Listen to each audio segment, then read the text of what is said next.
Hey guys, welcome back to my channel. So ഇന്നത്തെ video എന്ന് പറയുന്നത് എൻ്റെ BSc സൈക്കോളജി വരെയുള്ള എൻ്റെ ജേണിയാണ്.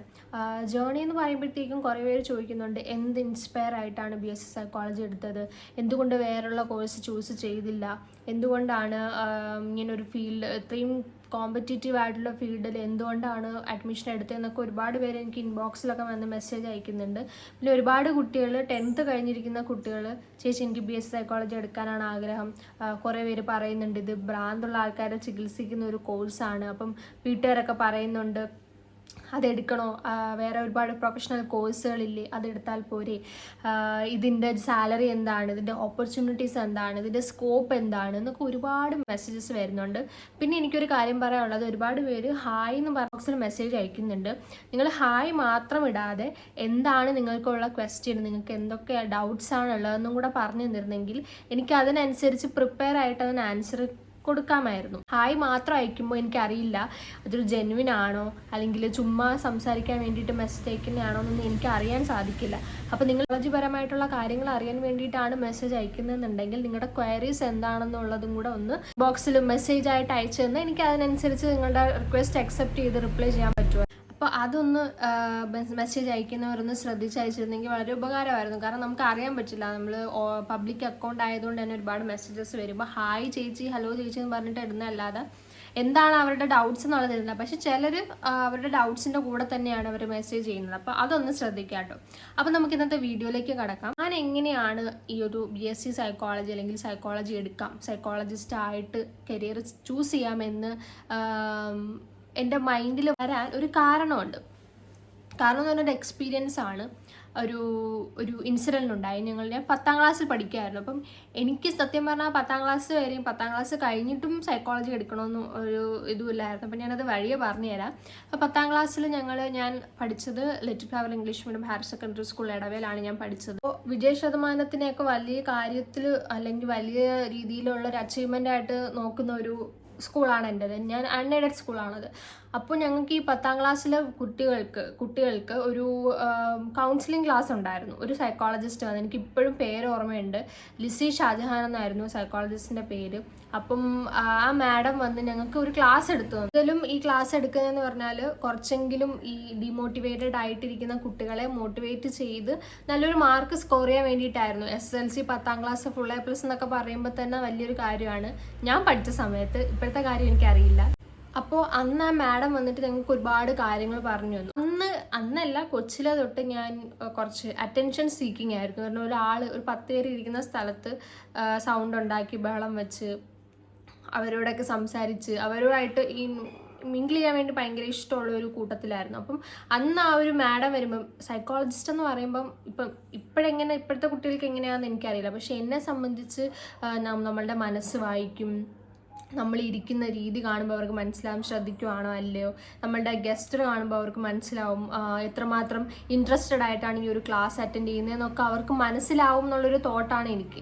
അപ്പം മാക്സിമം നല്ല കുട്ടിയായിട്ട് നല്ല രീതിക്ക് ഇരിക്കണം എന്നുള്ളൊരു മേസറായിരുന്നു എനിക്ക്. അപ്പോൾ അന്ന് ഞാൻ അങ്ങനെ ഇരുന്നു. അപ്പം ഒരുപാട് ക്വസ്റ്റ്യൻസും കാര്യങ്ങളൊക്കെ ചോദിച്ചപ്പോൾ ഞാൻ നന്നായിട്ട് ആൻസർ പറഞ്ഞു. ആ ഒരു ദിവസം ഒരു കാര്യം പറയുകയാണെങ്കിൽ ഡേറ്റ് ഇപ്പോഴും ഓർമ്മയുണ്ട്. It was on 19th January 2018 ആണ്. ഞാൻ ഇപ്പോഴും ഒരു ഡയറിയിൽ എഴുതി വെച്ചിട്ടുണ്ട്, അവരുടെ നമ്പേഴ്സ് ആയത് എഴുതി വെച്ചിട്ടുണ്ട്. അപ്പം ഞാൻ എഴുതിയിരുന്നതാണ് I want to become a psychologist എന്നും പറഞ്ഞിട്ട്. കൈവശം ഞാൻ കാണിക്കുന്നില്ല. ഓക്കെ, അപ്പം അന്ന് ഞാൻ എഴുതി വെച്ചതായിരുന്നു. അത് ഞാൻ വായിക്കുന്നില്ല, അത് കുറച്ച് ക്രിഞ്ചാണ്. ബട്ട് സ്റ്റിൽ താങ്ക് യു ഒക്കെ പറഞ്ഞിട്ട് ഞാൻ ഇങ്ങനെ എഴുതിയിട്ടുണ്ട്. എനിക്ക് സൈക്കോളജിസ്റ്റ് ആവണം, ഞാൻ ഇന്ന് ഭയങ്കരമായിട്ട് മോട്ടിവേറ്റഡ് ആയി. അപ്പോൾ ഞാനിന്നൊരു വ്യക്തി ഇന്ന് ആ ഒരു സൈക്കോളജിസ്റ്റ് കാരണം മോട്ടിവേറ്റഡ് ആയിട്ടുണ്ടെങ്കിൽ, ഞാൻ കാരണം അടുത്ത ഒരു ഭാവിയിൽ ഒരു സൈക്കോളജിസ്റ്റ് ആവുകയാണെങ്കിൽ ഞാൻ കാരണം ഒരുപാട് കുട്ടികൾ മോട്ടിവേറ്റഡ് ആവും. അന്ന് വരെ, ടു ബി വെരി ഹോണസ്റ്റ്, അന്ന് വരെ ഞാൻ ഭയങ്കര ഡിമോട്ടിവേറ്റഡ് ആയിരുന്നു. കാരണം എനിക്ക് സോഷ്യൽ സയൻസിനും മാത്സിനും ഗ്രേഡ് കുറയുമെന്നുള്ളൊരു പേടിയായിരുന്നു. ഫുൾ A+ എന്നുള്ളൊരു മൈൻഡായിരുന്നു എനിക്ക് എപ്പോഴും. അപ്പോൾ അന്ന് ആ ഒരു ടീച്ചർ വന്ന ഒരു സ്ട്രൈക്ക് ചെയ്തൊരു കാര്യമുണ്ട്. അപ്പം എൻ്റെ ഒരു എൻ്റെ ബെസ്റ്റ് ഫ്രണ്ട്സ് എല്ലാം എൻ്റെ കൂടെ ഇരിക്കുന്നു, എൻ്റെ കൂടെ നിന്ന് കളിച്ച് ചിരിച്ച് നടക്കുന്നു, എൻ്റെ പോലെ പഠിക്കുന്നു. അത് കഴിഞ്ഞ് നമ്മൾ ഡിമോ ആയി, പഠിക്കാതിരുന്ന് ടെൻഷനായി ഇരുന്ന് എക്സാമിന് ഒരേപോലെ പഠിച്ച് എക്സാം എഴുതിയിട്ട് ബെസ്റ്റ് ഫ്രണ്ടിന് മാത്രം മാർക്ക് കുറയുകയും ചെയ്താലുണ്ടാവുന്ന അവസ്ഥയെപ്പറ്റി ഒന്ന് ചിന്തിച്ച് നോക്കാൻ പറഞ്ഞു. ചിന്തിച്ച് നോക്കിയപ്പോൾ എനിക്ക് ഭയങ്കരമായിട്ട് വിഷമം വന്നു. ആലോചിച്ച് നോക്ക്, നിങ്ങളുടെ കൂടെ അടുത്തിരിക്കുന്ന ബെഞ്ചിൽ ഒരാളുടെ ഫോട്ടോ ഫ്ലെക്സിൽ വന്നു, പക്ഷെ നിങ്ങളുടെ ഫോട്ടോ അവിടെ ഫ്ലെക്സിൽ വന്നില്ല. ആ ഒരു സിറ്റുവേഷനെ കുറിച്ചൊന്ന് ആലോചിച്ച് നോക്ക്. ഇപ്പം നിങ്ങൾക്കൊന്നും തോന്നില്ലായിരിക്കും, പക്ഷെ ആ ഒരു ടൈമിലായിരിക്കും പക്ഷെ ഞാൻ നന്നായിട്ട് പഠിച്ചിരുന്നെങ്കിൽ എനിക്ക് ഇതേപോലെ എൻ്റെ ഫോട്ടോ ഇങ്ങനെ ഫ്ലെക്സിൽ ഇരിക്കുമായിരുന്നല്ലോ എന്നിങ്ങനെ തോന്നരുത് എന്നുള്ള ആ ഒരു രീതിയിലുള്ളൊരു മോട്ടിവേഷൻ എന്നെ ഭയങ്കരമായിട്ട് ഇൻഫ്ലുവൻസ് ചെയ്തു. അപ്പോൾ ആ ഒരു ഇൻസിഡൻറ്റിന് ശേഷമാണ് ഞാനൊരു സൈക്കോളജിസ്റ്റ് ആവാൻ തീരുമാനിച്ചത്. അതിനുശേഷം ഞാൻ 10th ഫുൾ A+ ഒക്കെ വാങ്ങിച്ചു. അന്നത്തോടെ എൻ്റെ പഠിത്തത്തിൻ്റെ ഉള്ള ഇതൊക്കെ കഴിഞ്ഞു. +2 കുഴപ്പമില്ലാത്ത മാർക്കായിരുന്നു, പക്ഷേ അന്ന് പഠിച്ചതുപോലെ ഞാൻ ഇതുവരെയും സ്റ്റിൽ നൗ ഞാൻ പഠിച്ചിട്ടില്ല. ഓക്കെ, അപ്പം അതായിരുന്നു ആ ഒരു എന്തുകൊണ്ട് സൈക്കോളജിസ്റ്റ് ആവാം എന്നുള്ളൊരു തോട്ട് വന്നത് ആ ഒരു സമയത്തായിരുന്നു. അത് കഴിഞ്ഞിട്ട് +2 ഒക്കെ പാസ്സായിട്ട് ഇങ്ങനെ ഇരിക്കുകയാണ്, ഏത് കോഴ്സ് എടുക്കണം. അതായത് നമ്മൾ ഡിഗ്രി ചൂസ് ചെയ്യുമല്ലോ. +2 പിന്നെ ബയോമാക്സ്, ഞാൻ എടുത്തത് ബയോമാക്സ് ആണ്. അത് എനിക്ക് ബയോമാക്സ് ആയിരുന്നു താല്പര്യം. കൊമേഴ്സും ഹ്യൂമാനിറ്റീസും ഒന്നും താല്പര്യമില്ലായിരുന്നു. കാരണം ബയോമാക്സ് എടുത്താൽ നമുക്ക് ഏതൊരു കോഴ്സ് വേണമെങ്കിലും പിന്നെ ചൂസ് ചെയ്യാമല്ലോ. പക്ഷേ ഹ്യൂമാനിറ്റീസ് കൊമേഴ്സൊക്കെ ആകുമ്പോഴത്തേക്കും നമുക്ക് ഇഷ്ടമുള്ള ചിലപ്പോൾ നമ്മൾ ആ ഒരു സമയത്തെ പ്രിഫറൻസ് ആയിരിക്കില്ല. ഒരു +2 കഴിഞ്ഞാൽ ചിലപ്പോൾ ഒരു സയൻസ് ലെവലിലൊക്കെ പോകണമെന്ന് തോന്നി നമുക്ക് പറ്റില്ല. പക്ഷേ ഒരു ബാങ്കിങ് ജോലിയൊക്കെ സയൻസ് കഴിഞ്ഞിട്ട് വേണമെങ്കിൽ നമുക്ക് എടുക്കാമല്ലോ. ആ ഒരു ഇതിൽ വെച്ചിട്ടാണ് ഞാൻ ബയോമാക്സ് എടുത്തത്. അതിന് കുഴപ്പമില്ലാതെ 90% മാർക്കൊക്കെ ഉണ്ടായിരുന്നു. അത് കഴിഞ്ഞിട്ടുള്ളൊരു സ്റ്റെപ്പുണ്ട്, നമ്മൾ ഏത് കോഴ്സ് എടുക്കണം. അപ്പോൾ എൻ്റെ ഒരു മനസ്സിലൊരു ഇതായിരുന്നു, നമ്മൾ ഏത് കോഴ്സാണോ എടുക്കാൻ പോകുന്നത് ആ ഒരു കോഴ്സാണ് നമ്മുടെ കരിയർ ചൂസ് ചെയ്യുന്നത്. നമ്മൾ എന്താവും, നമ്മൾ എങ്ങനത്തെ പേഴ്സൺ ആവും, നമ്മൾ എങ്ങനത്തെ ജോലി ആയിരിക്കും ചെയ്യുക, നമ്മുടെ എത്ര ഡിജിറ്റ് സാലറി ആയിരിക്കും വാങ്ങിക്കുക എന്നുള്ളൊരു ഫുൾ സ്റ്റോപ്പിൽ എത്തുന്നത് ഈ ഒരു ഡിഗ്രി ഏത് കോഴ്സാണോ എടുക്കുന്നത് അങ്ങനെ ആയിരിക്കും. അങ്ങനെ ഒരുപാട് നേരം ചിന്തിച്ചു, പക്ഷെ ചിന്തിച്ചിട്ടും ഇതൊന്നുമല്ല. പിന്നെ എൻ്റെ 2-3 ബെസ്റ്റ് ഫ്രണ്ട്സ് ഉണ്ടായിരുന്നു. അപ്പോൾ അവരൊക്കെ നീറ്റിൻ്റെ കോച്ചിങ്ങിന് പോയി. എൻ്റെ ബെസ്റ്റ് ഫ്രണ്ട്സ് എല്ലാവരും നീറ്റിൻ്റെ പ്രിപ്പറേഷനിലായിരുന്നു. അപ്പം ഓഫീസിൽ നമ്മളിപ്പം കൂടെ പഠിക്കുന്ന ഒരാൾ, കൂടെ നിന്ന ഒരാൾ ഒരു കോഴ്സിന് പോവുകയാണെങ്കിൽ എന്തുകൊണ്ട് നമുക്കത് എടുത്തുകൂടാന്നുള്ളൊരു ചിന്ത മനസ്സിൽ വരും. മാത്രമല്ല അന്ന് എനിക്കൊരു പർട്ടിക്കുലർ കൺട്രിയിൽ പോകണം എന്നുണ്ടായിരുന്നു. അപ്പോൾ ആ ഒരു കൺട്രിയിൽ ഏറ്റവും കൂടുതൽ ഡിമാൻഡുള്ള കോഴ്സായിരുന്നു അഗ്രികൾച്ചർ. അപ്പോൾ അഗ്രികൾച്ചർ എടുത്താൽ എനിക്ക് ഈ ഒരു സ്ഥലത്ത് പോവാം എന്നുള്ളൊരു മൈൻഡായിരുന്നു എനിക്ക്. അപ്പം നീറ്റ് പഠിച്ച് ഐക്കറിനും കൂടെ പ്രിപ്പയർ ചെയ്യുകയാണെങ്കിൽ നമുക്ക് അഗ്രികൾച്ചർ ഓഫീസർ ആവാൻ പറ്റും. അപ്പോൾ അതുകൊണ്ട് അഗ്രികൾച്ചർ എടുക്കാൻ വേണ്ടിയിട്ട് ഞാൻ നീറ്റിന് ചേർന്നു. ക്രാഷ് കോഴ്സിന് ചേർന്നു. സഫയറിലായിരുന്നു ചേർന്നത്. ആ സമയത്ത് നമുക്ക് കോവിഡ് വന്നു. ഞാൻ ഹോസ്റ്റലിലൊക്കെ പോയി അഡ്മിഷനൊക്കെ എടുത്തായിരുന്നു. ആ സമയത്താണ് നമുക്ക് കോവിഡ് വന്നത്. കോവിഡ് വന്നതിന് ശേഷം ഓൺലൈൻ ക്ലാസ്സായി. ഓൺലൈൻ ക്ലാസ് എന്ന് പറഞ്ഞാൽ അറിയാലോ, എല്ലാവർക്കും അറിയാം. അപ്പം ഈ കാണുന്ന എല്ലാവർക്കും അറിയാം. ഓൺലൈൻ ക്ലാസ് എന്ന് പറയുമ്പോൾ നമ്മൾ ഏറ്റവും കൂടുതൽ ഉഴപ്പുന്ന ഒരു സമയമാണ് ഓൺലൈൻ ക്ലാസ്. ഓഫ്ലൈൻ ക്ലാസ്സിൻ്റെ അത്രയും ഒരു സീരിയസ്നെസ് നമുക്ക് ഓൺലൈൻ ക്ലാസ്സിന് ഉണ്ടാവില്ല. അങ്ങനെ ഓൺലൈൻ ക്ലാസ് ആയി. പിന്നെ നീറ്റ് ഒരുപാട് നീട്ടി വെച്ചു ഈ ഒരു കോവിഡ് കാരണം. അപ്പം നീട്ടി വെക്കുന്തോറും നമ്മളുടെ ആ ഒരു കോൺഫിഡൻസ് കുറയും ഒക്കെ ചെയ്തു. ഇപ്പം 1 മാസത്തിന് നീറ്റ് 7 മാസം കഴിഞ്ഞിട്ടായിരുന്നു ചെയ്തിട്ടുണ്ടായിരുന്നത്. അങ്ങനെ നീറ്റ് ഫുൾ ഫ്ലോപ്പായിരുന്നു. അത് കഴിഞ്ഞിട്ടും എനിക്ക് ഏത് കോഴ്സ് ചൂസ് ചെയ്യണമെന്ന് അറിയില്ലായിരുന്നു. എനിക്കൊരു അപ്പോഴും സൈക്കോളജി എന്ന് പറയുന്നത് എൻ്റെ മനസ്സിലുണ്ട്. പക്ഷെ ഇപ്പം 10ലും +2ലും കഴിഞ്ഞൊരു കുട്ടികൾക്ക് മനസ്സിലാവാൻ പറ്റും ഈ ഫാമിലീസിൻ്റെ ആ ഒരു ഇത്. ഓക്കെ, ഇത് വേറൊരു കോഴ്സല്ലേ, ഇത് എടുത്താൽ ജോലി നല്ല രീതിക്ക് കിട്ടുമോ, നല്ല സാലറി കിട്ടുമോ, മാത്രമല്ല ഈ ജോലിയിലൂടെ സ്റ്റാറ്റസ് ഉണ്ടല്ലോ, മീൻസ് ഇത് മെൻ്റൽ പേഷ്യൻസിനെ ചികിത്സിക്കുന്നതാണല്ലോ, ആൾക്കാരെന്ത് വിചാരിക്കും, അല്ലെങ്കിൽ പ്രൊഫഷണൽ കോഴ്സിൻ്റെ അത്രയും വരില്ലല്ലോ എന്നൊക്കെ ഉള്ളൊരു മൈൻഡാണ്. ഫിസിക്സും കെമിസ്ട്രിയും മാത്സും എടുത്താലും വേണ്ടില്ല, സൈക്കോളജി എടുക്കാൻ പാടില്ല എന്നായിരിക്കും മിക്ക ഫാമിലീസും പറയുന്നത്. എനിക്ക് ഐ കൻ ടോട്ടലി റിലേറ്റഡ്. അതുകൊണ്ട് ഞാൻ ഒരിക്കലും കുറ്റം പറയുന്നില്ല, അത് പാരൻസിൻ്റെ ഒരു കൺസേണും കൂടിയാണ്. പക്ഷെ നമ്മളുടെ ഒരു ആഗ്രഹവും കൂടെ നോക്കി വേണം ഒരു കരിയർ ചൂസ് ചെയ്യാൻ വേണ്ടിയിട്ട്. ശമ്പളം കണ്ടിട്ടോ അല്ലെങ്കിൽ സ്റ്റാറ്റസ് കണ്ടിട്ടോ ബാക്കിയുള്ളവർക്ക് ഇതുണ്ടല്ലോ എന്ന് വിചാരിച്ചിട്ട് നമ്മളൊരു ജോലി ചൂസ് ചെയ്യുകയാണെങ്കിൽ ഒരു സാറ്റിസ്ഫാക്ഷൻ അല്ലെങ്കിൽ നമ്മൾ ആ സാലറി വാങ്ങിക്കുന്നതിൻ്റെ ആ ഒരു സമാധാനം അല്ലെങ്കിൽ ഒരു സന്തോഷം നമുക്ക് വേറൊരു കരിയറിൽ നമുക്ക് കാണില്ല. ഇതാണ് എൻ്റെ ഒരു ഇത്. പക്ഷെ സ്റ്റിൽ നിങ്ങൾ പാരൻസിൻ്റെ ഒപ്പീനിയൻസും കൂടെ ഇത് പറ്റുന്ന ഫീൽഡാണോ എന്നൊന്നും കൂടെ ഒന്ന് സെർച്ച് ചെയ്തിട്ട് വേണം സൈക്കോളജിയിലേക്ക് വരാൻ. കാരണം ഒരു ചെറിയൊരു ഡിഗ്രി എന്നുള്ള രീതിയിലോ അല്ലെങ്കിൽ ഭയങ്കരമായിട്ട് അങ്ങ് ഇതാവാം എന്നുള്ളൊരു എക്സ്പെക്റ്റേഷൻസിൽ വരരുത്. അത്രയ്ക്കും ഇഷ്ടമാണ്, അത്രയ്ക്കും സൈക്കോളജിസ്റ്റ് ആവാൻ വേണ്ടി അത്രയ്ക്കും എന്താണെങ്കിൽ മാത്രം ഈ ഒരു കോഴ്സ് സെലക്ട് ചെയ്യാനേ ഞാൻ പറയുള്ളൂ. ഓക്കെ, അപ്പം എൻ്റെ കഥയിലേക്ക് വരികയാണെങ്കിൽ അങ്ങനെ അഗ്രികൾച്ചർ എന്നുള്ളൊരു മെയിൻ മൈൻഡിലാണ് ഞാൻ നീറ്റ് ഒരു വർഷം പ്രിപ്പയർ ചെയ്തത്. അത് ഞാൻ ആകാശിലായിരുന്നു പ്രിപ്പയർ ചെയ്തത്. അവരുടെ ക്ലാസ്സസൊക്കെ വളരെ നല്ലതായിരുന്നു, പക്ഷേ സ്റ്റിൽ ഇറ്റ് വാസ് ഓൺലൈൻ. അപ്പം ഓൺലൈൻ ആയിരുന്നു എനിക്ക് പറ്റിയൊരു മിസ്റ്റേക്ക് എന്ന് പറയുന്നത്. ഓൺലൈൻ ഞാൻ ശ്രദ്ധിച്ചിരിക്കില്ല, നമുക്ക് ഫോണുണ്ട്, ലാപ്ടോപ്പ് ഉണ്ട്, അപ്പം നമ്മൾ കുറച്ച് ഡിസ്ട്രാക്റ്റ് ആവും. ബട്ട് സ്റ്റിൽ ഞാൻ എൻ്റെ മാക്സിമം ട്രൈ ചെയ്തു. ഭയങ്കരമായിട്ട് മെൻ്റൽ പ്രഷറും കാര്യങ്ങളൊക്കെ വന്നൊരു ഇതാണ്, ഞാൻ ചെയ്യുന്നത് ശരിയാണോ? കാരണം എൻ്റെ കൂടെയുള്ള വേറെ ഫ്രണ്ട്സൊക്കെ ഒരുപാട് സ്ഥലത്ത് അഡ്മിഷനായി, കോളേജിൽ അഡ്മിഷൻ കിട്ടി, അവരുടെ ഒരു കരിയർ ഒക്കെ ആയി, ഓക്കെ ഇതാണ് അവർ മുന്നോട്ട് പോകാൻ പോകുന്നത് എന്ന് ഒക്കെ ആയപ്പോഴത്തേക്കും I was little afraid and scared. So ആ സമയത്ത് എല്ലാവർക്കും ഉണ്ടാകുന്നതാണ്, ഓക്കെ ഞാൻ എൻ്റെ ഒരു വർഷം വേസ്റ്റ് ചെയ്തു, എന്നിട്ട് എനിക്ക് മാർക്ക് കിട്ടിയില്ലെങ്കിൽ ഉണ്ടാകുന്ന പ്രശ്നം എന്തായിരിക്കും എന്നൊക്കെ ആലോചിച്ചിട്ട് ഞാൻ ഭയങ്കര ഡെസ്പായിരുന്നു. പക്ഷെ അത് കഴിഞ്ഞിട്ട് ഞാൻ എക്സാം എഴുതി, അതും മറ്റതിനെക്കാട്ടും കുറച്ചും കൂടെ കൂടുതൽ മാർക്കേ വാങ്ങിക്കാൻ സാധിച്ചിട്ടുണ്ടായിരുന്നുള്ളൂ. അത് കഴിഞ്ഞിട്ട് പിന്നെ അഗ്രികൾച്ചർ ഒരു കോളേജിൽ പോയി അഡ്മിഷൻ എടുക്കുന്നതിൻ്റെ കാര്യം ആലോചിച്ചു. ഞാൻ അപ്പോഴും അഗ്രികൾച്ചർ ആയിരുന്നു എൻ്റെ മനസ്സിൽ. സൈക്കോളജി എടുക്കണം എന്നുണ്ടായിരുന്നു, പക്ഷേ എല്ലാവരും പറയും സൈക്കോളജി ഒന്നും ഇല്ലല്ലോ, സൈക്കോളജിക്ക് ഇപ്പോൾ സ്കോപ്പ് ഇല്ലല്ലോ, ആരാ ഇപ്പോൾ സൈക്കോളജിസ്റ്റിൻ്റെ അടുത്ത് പോകുന്നത്, ഇപ്പോൾ എന്തെങ്കിലും പ്രശ്നം ഉണ്ടെങ്കിൽ തന്നെ വീട്ടിൽ പറഞ്ഞു തീർക്കുകയാണ് ചെയ്യുന്നത്. അത് വളരെ ശരിയാണ്, അത് അടുത്ത വീഡിയോയിലേക്ക് പറയാം. ഓക്കെ, അത് വേറൊരു ഇതാണ്, ഞാൻ എന്തായാലും പറഞ്ഞു തരുന്നതായിരിക്കും. ഓക്കെ, അപ്പം അഗ്രികൾച്ചർ കോളേജിൽ നോക്കാമെന്ന് വിചാരിച്ചു. അപ്പോൾ ഒരു പഞ്ചാബിലൊരു കോളേജ് ഉണ്ടായിരുന്നു. പക്ഷേ ആ സമയത്ത് കോവിഡ് ആയിരുന്നത് കൊണ്ട് തന്നെ എല്ലാ പാരൻസും മടിക്കുന്ന പോലെ എൻ്റെ പാരൻസും കുറച്ച് മടിച്ചു. പിന്നെ എനിക്കും ഞാൻ ആലോചിച്ചു, നോർത്ത് ഇന്ത്യയിലൊക്കെ പോകുന്ന ഫുഡൊന്നും എനിക്കിഷ്ടമല്ല. അപ്പം അങ്ങോട്ട് പോയി എനിക്ക് വീടിൻ്റെ ആ ഒരു അന്തരീക്ഷം ആയിരിക്കില്ലല്ലോ നമുക്ക് അവിടെ. മാത്രമല്ല അതൊരു വേറൊരു ഡിഫറെൻറ്റ് സ്റ്റേറ്റാണ്, ഫുഡും കാര്യങ്ങളൊക്കെ പ്രശ്നം ഉണ്ടാവും. അപ്പോൾ ഇത്രയും പൈസയും കൊടുത്ത് ഒരു ഇതുമില്ലാതെ ഒരു സ്ഥലത്ത് പോകുന്നതിനെ പറ്റി എനിക്ക് ചിന്തിക്കാൻ പിന്നെ കുറച്ച് ബുദ്ധിമുട്ടായി. ഓക്കെ, അപ്പം അത് കഴിഞ്ഞിട്ട് പിന്നെ അതങ്ങ് ഡ്രോപ്പ് ചെയ്തു. അത് കഴിഞ്ഞിട്ട് തമിഴ്നാട്ടിലൊരു കോളേജ് ഉണ്ടായിരുന്നു.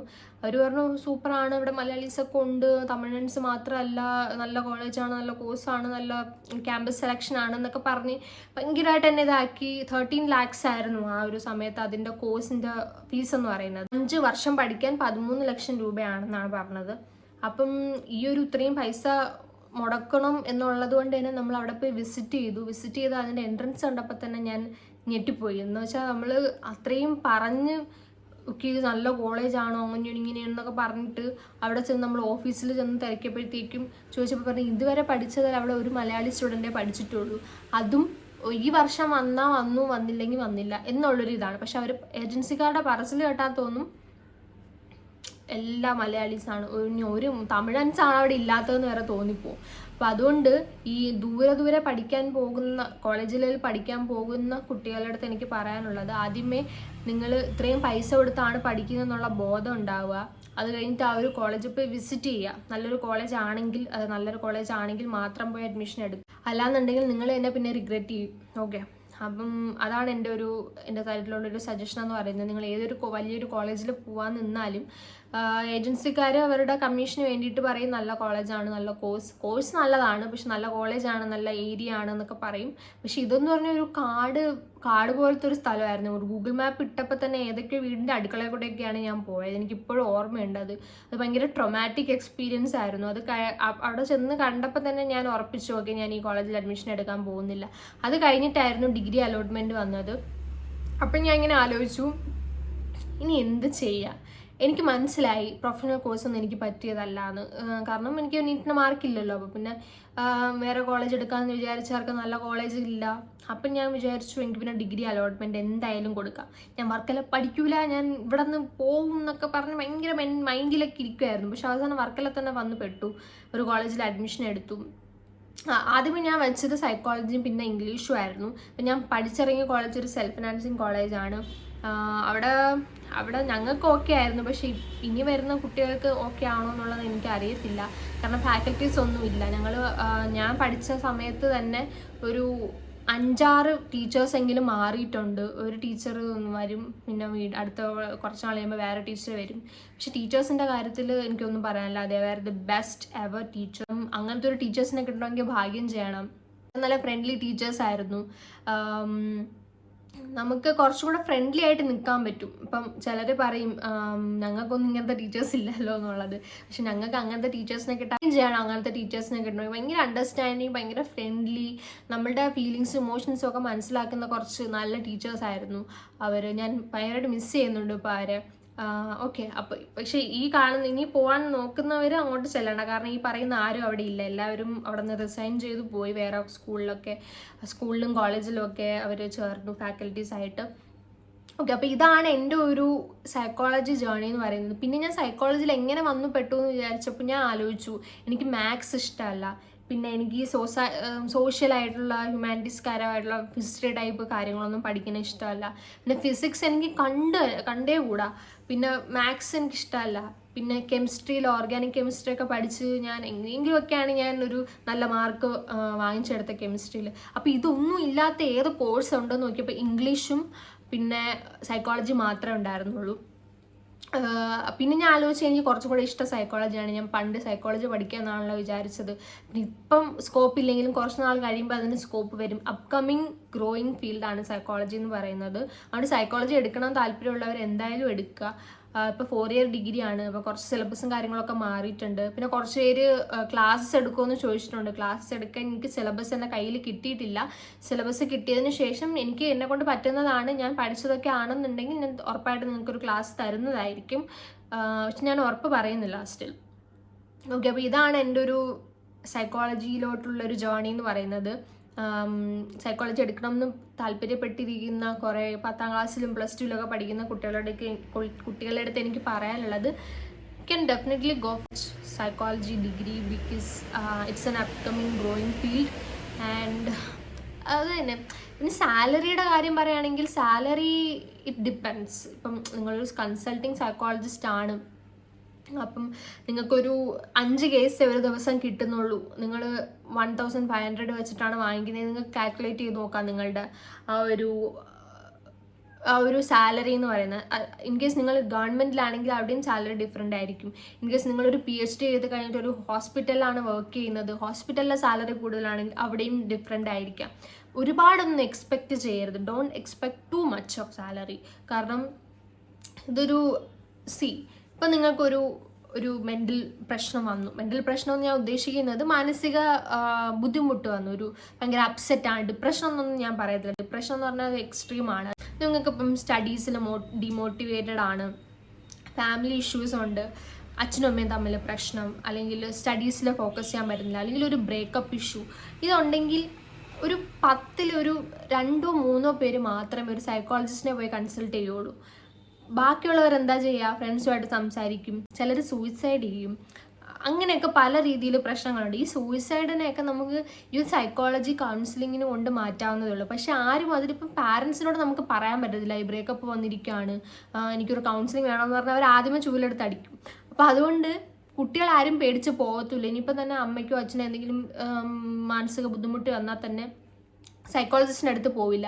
നാട്ടുകാരെന്ത് വിചാരിക്കും, സൈക്കോളജിസ്റ്റിൻ്റെ അടുത്ത് പോണവർ വട്ടുള്ളവരാണ് എന്നുള്ള ആ ഒരു സ്റ്റീരിയോ ടൈപ്പ് ഇപ്പോഴും നമ്മുടെ സൊസൈറ്റിയിൽ നിൽക്കുന്നുണ്ട്. അതുകൊണ്ട് തന്നെ നമ്മളടുത്ത് വരുന്ന ആ ഒരു കേസ് കുറവാണ്. അപ്പം ഇനി അങ്ങോട്ട് മാറി ഇപ്പം നമ്മുടെ കാലം മാറുന്നതോറും മനുഷ്യന് മാറുന്നത് പറയുന്നത് പോലെ മാറുമായിരിക്കും എന്നുള്ളൊരു പ്രതീക്ഷയിലൂടെയാണ് നമ്മൾ സൈക്കോളജിസ്റ്റ് എല്ലാവരും നിൽക്കുന്നത്. ഗ്രാജുവേറ്റഡ് സൈക്കോളജി സ്റ്റുഡൻറ്റ് എന്നുള്ളൊരു രീതിയിൽ എനിക്ക് ഇത്രയൊക്കെ ഉള്ളൂ പറയാനായിട്ട്. അപ്പോൾ ഇങ്ങനെയായിരുന്നു എൻ്റെ ജേർണി എന്ന് പറയുന്നത്. നിങ്ങൾക്കും ഇതേപോലുള്ള സിമിലർ ജേർണീസ് ആണെങ്കിൽ കമൻറ്റ് ചെയ്യുക. അപ്പോൾ സൈക്കോളജി എടുക്കണം താല്പര്യമുള്ളവർ ധൈര്യമായിട്ട് പോയി എടുത്തോളൂ. പിന്നെ ഒരു പകുതി മൈൻഡോടുകൂടി എടുക്കരുത്. ഒരു 50 to 100% എനിക്ക് വേണം, എനിക്ക് സൈക്കോളജിസ്റ്റ് ആവണം, എനിക്ക് ഒരുപാട് പേരെ ട്രീറ്റ് ചെയ്യണം എന്ന് താല്പര്യമുള്ളവർ മാത്രം എടുത്താൽ മതി. ഓക്കെ. അപ്പം അത്രയേ ഉള്ളൂ ഇന്നത്തെ ഒരു വീഡിയോ എന്ന് പറയുന്നത്. എനിക്ക് ജസ്റ്റ് ഷെയർ ചെയ്യണമെന്ന് തോന്നി. അപ്പോൾ ചേച്ചി ബൈ.